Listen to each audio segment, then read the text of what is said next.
Hello, everyone, and welcome to Fan Dummies. I'm Greg. And I'm Erin. Is The Bad Batch Season 1 any good? We hope to answer that and more in this episode. And if you want even more The Bad Batch content, check out our full-length podcast, which we'll link to in the show notes below. We shouldn't have to say this because it's an in-depth review of the whole season of The Bad Batch, but there's going to be spoilers. So, spoiler warning. Now, even though I said, was The Bad Batch any good in the intro, I think it's safe to say that we love The Bad Batch. Wouldn't you say, Erin? Oh, yeah. Okay. But maybe we should start with a couple of specific things that we liked and didn't like. We'll just kind of dive into the meats and see where we land. So why don't you start, Erin? Yeah, I really enjoyed The Bad Batch Season 1. I think there was a couple episodes in the middle that I thought maybe were a little fillery. Mm-hmm. But when I go back and analyze them again and, see the reasons why some characters came back, we see characters we've seen in the Star Wars universe again, it kind of makes me appreciate it a little bit more. Sure. And it makes more sense, I think, than just watching it the first time through. It's kind of like in The Mandalorian where you had those side quests where their main character goes and helps someone else. And that's the episode. It seems like there was a lot of those. In the Clone Wars, there were those episodes also where it was like the bounty hunter ones or, the spice, those types of episodes where I thought they were filler. But really what I think you're right, they're doing is they're filling out the Star Wars universe just so that we can interact with different pieces. Yeah. But by the time season 1 ended, I really fell in love with, the Clone Force 99 characters and even Omega. Yeah. I mean, I was looking forward to the Bad Batch, but honestly, I'm dying for some Jedi content. Yeah. If I'm just being honest. Yeah. I mean, we had Clone Wars. We had, we have Rebels. We have the Mandalorian. There's very limited Jedi content. Even in the Mandalorian, I don't see. Yeah, that's what I'm saying. Any Jedi. It's, you see some. Like, I want Jedi stories. Like, yeah, I can't wait for Ahsoka's season. Yeah. Right. Or the Obi-Wan season. Like, I want to see Jedi content. But I get it. But I really did love The Bad Batch. The show turned out so much better than I expected. Mm-hmm. I was really, I wouldn't say I was dreading it, but I was kind of over clones. Yeah. But what happened is this season built a bridge between Clone Wars and Mandalorian, right? It really filled in a lot of gaps that I didn't know that I needed filled. Mm-hmm. And I really appreciate it. And I also liked that we were able to explore this Order 66 a little bit more. Like, we got to see some of the ramifications of that.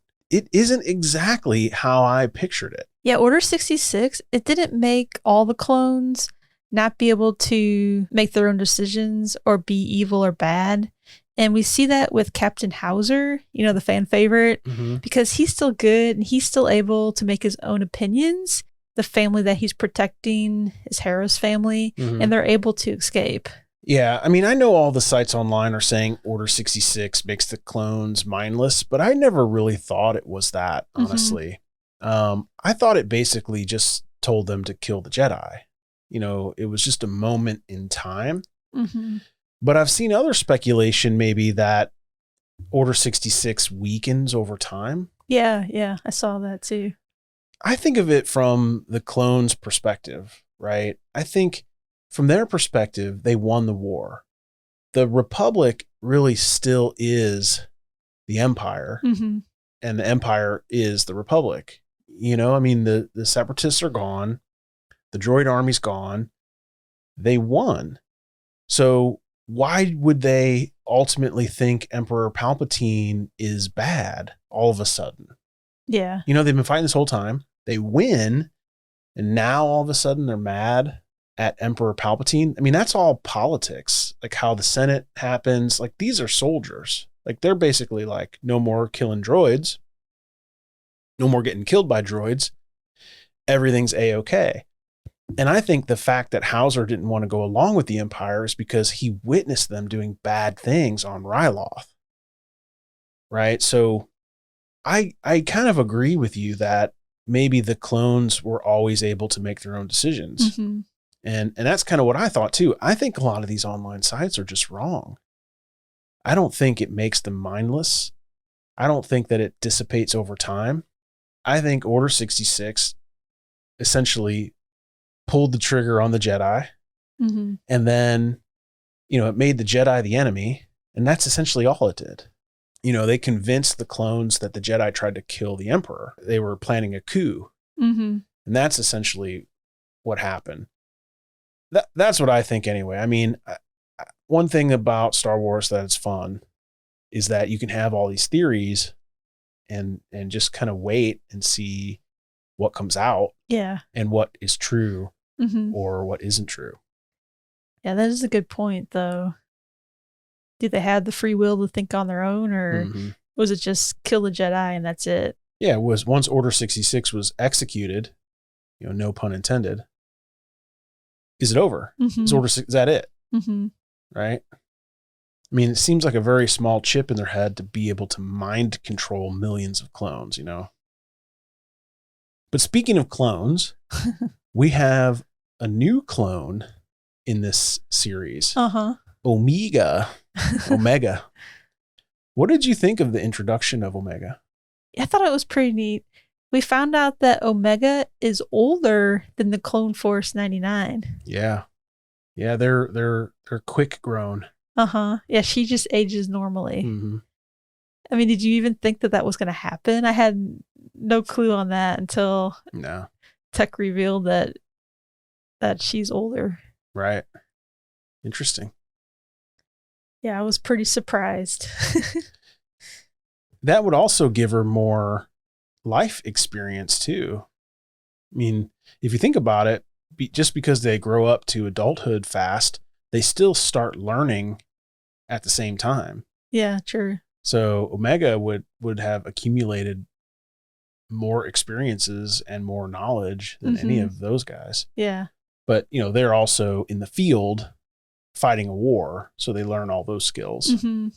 Yeah, like the battle techniques and how to survive. Yeah. I think it makes sense, though, because when we first see Omega find, the Bad Batch group, Clone Force 99, she knows who they are, and, she's waiting for them to come back so she can meet them. Yeah. So it makes sense when you think about it that she probably is older than them. Yeah, well, I think she was always a fan because remember their home base was always Camino, right? They lived in that little room together and, ticked off their missions on the wall. Yeah. So, but why didn't she meet them before this then? I think there was just no reason to. She was busy and they were busy. They both had different jobs. Yeah. Everybody's a clone of everybody. You know what I mean? Yeah. So I don't think it's that odd. But the introduction of Omega into the show, at first, I was not a big fan. Yeah. And I thought, oh man, like, what are they doing? What's the motivation here? But it added stakes to this. Like, they have to figure out a way to keep Omega safe. And in turn, she ends up keeping them safe, which gives it a lot of heart too. You see Wrecker really grows fond of Omega and, she of him. And, hey, they're the same age. Maybe it'll work out. They're brother and sister. Don't be weird about it. I know, it's weird on so many levels. No, it's not. It's just like brother and sister or like family hanging out. I know. That's what makes it so cute. I'm just making a joke. But one thing about the Bad Batch that's cool is what we were talking about earlier is you get to see characters kind of tossed in from the Star Wars universe. Yeah, there was a lot. We had the whole backstory on Hera and her family. And, that's just the beginning of her becoming a rebel. And that's her origin story, really. Yeah. Yeah, really great. Yeah, so that was really cool. And she has the droid Chopper, which Chopper is my favorite droid, I think, from Star Wars. I think so. He just has a little spunky personality. I just love it. Yeah, it's really good. He's sassy. I love it. Do you know who voices Chopper? I'm guessing it's D. Bradley Baker. No, that's what I was thinking. I was like, man, D. Bradley Baker voices everybody in the Clone Wars and the Bad Batch. He voices all the clones. Mm-hmm. But nope, it's Dave Filoni. Oh, didn't Dave Filoni make other droid sounds also? I don't think so. He said that they try to find somebody to do the voice of Chopper. I mean, Chopper doesn't really talk, but it's kind of like a D. Bradley Baker thing. He's always squeaking or Mm-hmm. And Dave Filoni said he showed it to like the higher ups in Disney, I guess, to get the everything approved and everything. Mm-hmm. And they really liked it. So he's like, well, I guess I'm doing it. It was a story or something like that. And that was back for Rebels. Wow. And he didn't announce that he was the voice of Chopper until the last episode of Rebels. And he's like, well, if I don't say it now, then it's now or never. That's funny. I thought that was really fun. Yeah. But we also get to see Gregor. Remember him from the Clone Wars? Is he a clone? Yeah, he was the one that had amnesia in the Clone Wars. And then they helped him get better. And then so now we get to see Gregor again. And he's the one that Rex called the Clone Force 99 to go rescue him. Oh, and yeah. they had to go break him out of the cell. So it's cool that he's still alive. Yep. And Saw Gerrera, he's from the Clone Wars. Mm-hmm. Cad Bane, the bounty hunter. Yeah. Get to see him again. And of course, another fan favorite, Rex. Yeah. Get to see him. Rex deserves his own show. Yeah, that'd be cool. Mm-hmm. I think a lot of fans would love that. There's also Cut LaQuaine that we see from the Clone Wars. Mm-hmm. And Saw Gerrera. He's also in the live action Rogue One movie. I forgot about that for a while, and I saw that again. And I was like, oh, yeah. Yeah, that's one thing a lot of, different sites pointed out that, we see Saw basically being a thorn in the Empire's side from day one. Mm-hmm. Yeah. So that's kind of an interesting thing they did in the Bad Batch. Yeah, because it shows like the rebels gearing up to, fight the Empire from early on. Yeah. I like that. Yeah. We also get to see the appearance of Fennec Shand. Oh, yeah. And, she's from The Mandalorian. Mm-hmm. So this is like a first appearance in the timeline for Fennec Shand, which is really cool. Yeah. Yeah. Too bad she was after Omega. Yeah. Yeah, she was hired to bring Omega back safely, though, mm-hmm. and not Cad Bane, because that would be bad. Yeah. There was also Caleb Doom, and, he's from Rebels. Mm-hmm. We got to see him at the very beginning survive Order 66, but not his master. Yeah, barely. Yeah. Well, we know he survived because he turned into Kanan Jarrus or whatever in Rebels. He changed his name. Yeah. So that's pretty cool. I guess it just pretty much ties the universes together. So they're filling in these little gaps with these characters that we know from these other shows. Yeah, and I really appreciate getting more than 10 episodes. Let me just say that right now. Oh, yeah. Like, if I would have gotten 10 episodes of this, I'd be so mad. But I liked how many we got. I think it was probably the perfect length. Yeah, for sure. I really enjoyed Friday coming around, and I was like, oh, it's time to watch The Bad Batch. And it gives us something to talk about as well. Yeah. And Ted Lasso. Should we not talk about that? Yeah, I think a lot of people felt the same way as we did about the show because everywhere I looked, people were loving it. Uh-huh. And after episode 11, called Devil's Deal, you couldn't get on social media without hearing about Captain Hauser. He was all over social media. Yeah. People gushing about him. I just don't understand this. I mean, it's a clone with hair. You've seen a million of them. But it's gray and he looks older. I guess that's why. He's like the Will Riker of the clones. Yeah. And also he has the unique teal color still painted on his armor. Because by now, most of the clones, they've just gone back to the white armor. Like they've cleaned them up, I guess. Yep. Depainted them. Oh, they've gotten new armor. Yeah, so he stands out. But he's pretty much one of the first indications that the clones can make their own free will decisions, I think. Like if we're talking about what the chip actually does, and if the chip actually does, not give them free will to think on their own and they have to do everything the Empire says, then this Captain Hauser, he's kind of the first clone that we've seen in the Bad Batch that, acts on his own. Yeah. Goes against the Empire, really. Yeah, because he ended up helping Hera and her family escape, and he gets caught, and he gets a bunch of the other clones to, turn against the Empire as well. Yeah. But not all of them. No, they basically broke into two factions. It makes me really wonder what happened to all the clones, because they were, quote unquote, retiring them. And they got rid of millions of clones really fast. I don't know. I mean, the Empire's... I don't it's think not new to them to blow something up. Yeah, I don't think they killed him, though, because we see in Rebels that Rex had a bunch of clones with him. And we get different indications that, maybe clones just kind of retired. Yeah. So did you pick a favorite member of Clone Force 99? Oh, yeah. I think I've been a Wrecker fan since the first time we saw them. How can you not be a Wrecker fan? I mean, it's such a great character. Yeah. And I don't know how D. Bradley Baker stays in that voice. It's so good. Yeah, he's so good. He's a professional.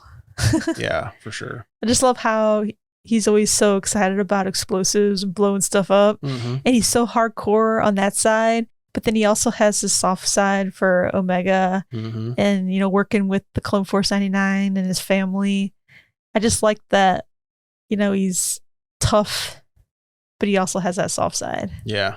Yeah. And he's not the brightest Bad Batch. I don't think you need to be too bright when you can, lift real heavy and shoot weapons and stuff. Yeah. He's just fun. Yeah. My favorite turned out to be Omega. Really? Yeah. I don't know. It could be a consequence of all the anime we've been watching lately. Oh yeah. But something about her really appealed to me. I thought that she ended up being much smarter than a lot of the Clone Force. She would tell Hunter one thing and then do the exact opposite, like right away. She would go, "Yeah, Hunter, I'll stay right here." He turns around and she just does what she wants anyway. Yeah. So it really cracked me up. It made me really think maybe she's the leader of Clone Force 99. By the end of the season, she pretty much was. They were following her orders and her suggestions, and Crosshair's like, why is this little girl leading us? Yeah. What does she know? Yeah. And it turns out that she's older than them, which I think is just poetic justice. But yeah, I don't know. I think Omega really added to the story, and without her, I think the show would have really lacked some heart. Yeah, probably. And a conscience, because the clones really don't have much of a conscience. I mean, they'll blow stuff up and they'll leave people behind.